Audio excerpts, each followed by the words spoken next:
Hi, so how's it going?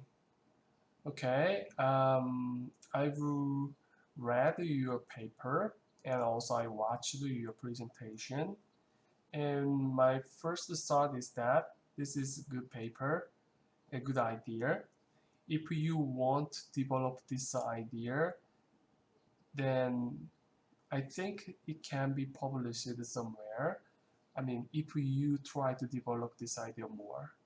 That's my first thought.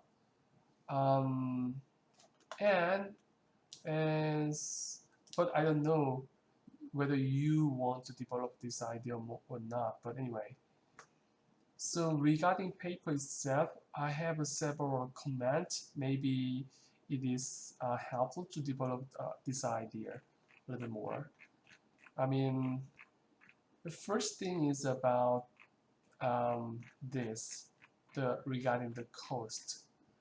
That's nice. Basically, I mean, the way of your reasoning to decide the revenue P. I mean, we usually don't use P.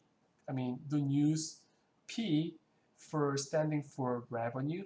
We just use the R or maybe TR or something. So I was a little bit confused at the first time. But anyway, I mean, the way of uh, reasoning, building the total revenue is fine. Okay, that is good.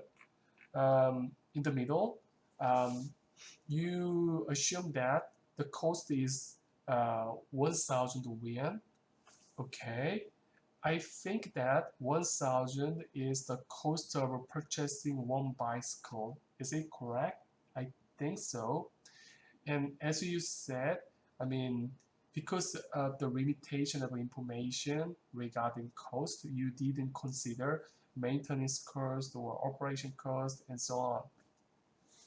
So I hope if you can do that, it is very helpful if you are elaborating cost structure more.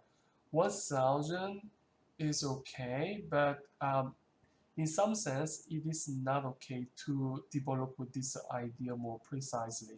One concern is that probably there will be some spot where people can borrow and return the bicycles. If we can call that spot a branch of bicycle, I don't know, but there are several spots. And I think if the bicycle company placed more spots in a city, then it need more cost as a fixed cost. So it's kind of so what I'm saying here is that probably there will be some kind of fixed cost and also variable cost. This variable cost will include some cost, as you said, 1,000 yuan whenever the company purchased one more bicycle. And other one is that, as you said, the maintenance cost and the operational cost. If you don't find that information, maybe you can refer to some related companies how much they need to pay. Maybe rental cars, not bicycle. They are totally different, but maybe you can estimate some kind of ratio. I mean, the maintenance cost or maybe operational cost from their sales. I mean, probably that ratio is very uh, big number compared to the bicycle rental industry. But anyway, you can report to several different industry to find that maintenance cost or maybe operational cost. So my sense here is that probably your cost will look like this, like the fixed cost. Fixed cost meaning means kind of the cost for branch. Branch, I mean, here is kind of spot where people can borrow bicycle and return. Probably there will be something, right? And the variable cost years, variable cost, I mean, one time cost per purchasing a bicycle, purchasing cost. In my sense, this is 1,000 yuan, and operation cost and maintenance cost. This will be the variable cost. And in my sense is that on average, this variable cost may be identical between two companies. However, fixed cost may not be the same because some companies have some spots more in some area uh, of a city, but other company may have more spots in all the area where the first company didn't have the spots in the city, something like that. Maybe they are especially divide the spots where they are locating bicycles. If you consider that point, I think it would be more practical and realistic, I think. That's the first thought I have. The second thought is this. It's like this is a demand curve, right? Um, and you said that you calculate um, because the demand function has been assumed to be linear form here. It is substituted in the formula 3 and calculate these numbers. That's fine. I mean, even though you assume that the demand curve is linear. However, my thought is that probably, even though you assume that demand curve is linear, that constant and parameters may be changing over phase or maybe over years. In the first phase, even though they are using bicycle rental service, they may not be familiar with using that. But in the phase two, I mean, the market is more saturated.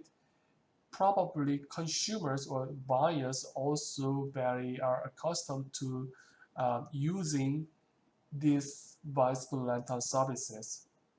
Then my thought is that probably demand is expanding more because people are getting used to using that more compared to the past.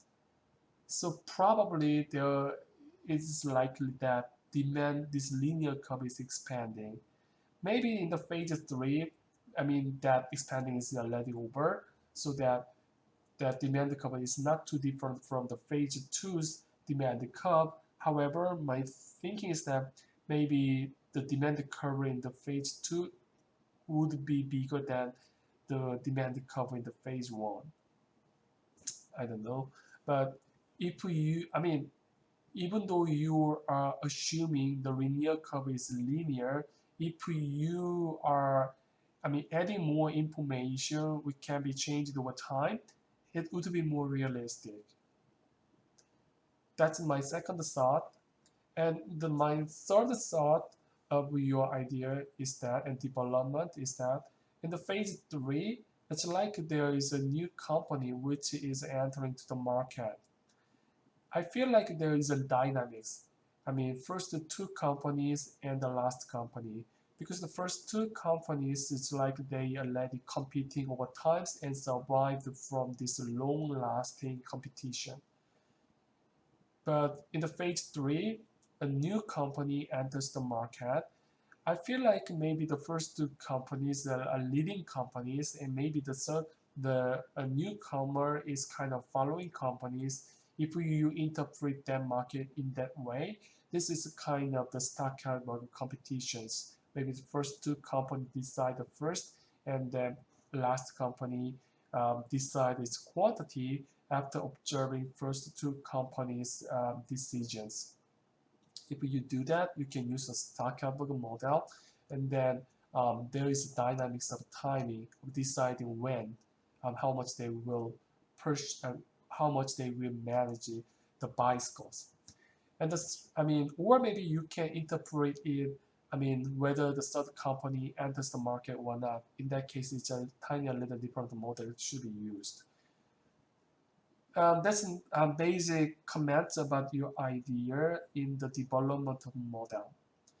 And my last thought is that, okay, that's fine, but that is kind of a way of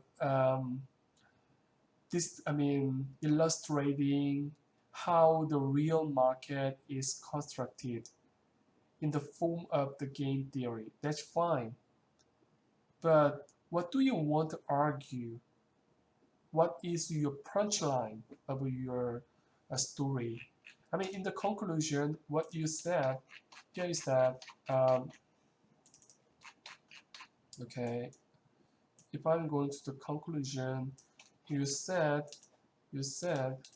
first one is that, okay, I mean, CRUDO model is well fitted to the situation in Nanjing bicycle rental market in phase 2 in particular. Okay, that's the first thing. And the second thing is that it's like this is about your future study because you haven't considered maintenance cost and operational cost. It has some limitations. So that I'm going to develop this idea more with more information. So it's like this is a future study something. And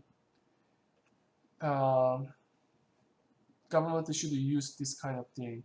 Okay, but what is your punchline? So it's like your punchline is that, okay, I'm using this CRUDO duopoly model, and it is well fitted to the Nanjing situation in the phase 2. Okay, I mean, as your proposal, that's quite okay. That's good. But if you have an intention to publish it to this paper, you should develop a little more. So if you want to develop this paper more, then my question is that what is your punchline? What do you want to argue by using this game theory model? I mean, game theory itself is a kind of tool to claim something. So what is your punchline? I mean, that's my questions. What is your punchline? What is your main argument? So what do you want to argue? I think you need to clarify about that. So far, what you have done is like, okay, I'm using CRUDO model, and in my sense, this is very well fitted to the current Nanjing's bicycle rental market. This is a kind of empirical questions. This is also okay if you want to ask empirical questions. But if you do take a step a little further, you should have your argument. I mean, so far what you have done, I mean, you are doing some kind of empirical question. Okay, this is quite well fitted to the CRUDO model now, I mean, in the phase 2. But what do you want to argue? You need to clarify about that part. Anyway, that is my comments about this paper. I'm not sure whether you want to develop this idea more or not, but if you want to do that, maybe the comments I gave you need to be considered a little more. By doing that, I think you can improve your paper a little more. Anyway, if you want to do that, you can mail me about your idea, then I can advise you about this paper. But anyway, it depends on you. But as I said, my first thought is this idea is very good. If you are making more, I mean, if you are making a punchline and develop a little more part, a little more, then I think this paper is publishable in somewhere. So, well, yeah, it depends on you. Anyway, now we finish our semester. I mean, nobody knows how it goes like this because of coronavirus. At first, I just tried to provide more skills and some things and theories about the game theory, but because of the coronavirus, everything is goes something weird.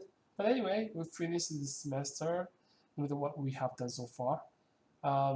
Maybe I think next semester will be a little better than now. And thank you for taking my class. Um, um, if you have more questions about your paper, so you can mail me. And yeah, so I'm stopping here now. Okay,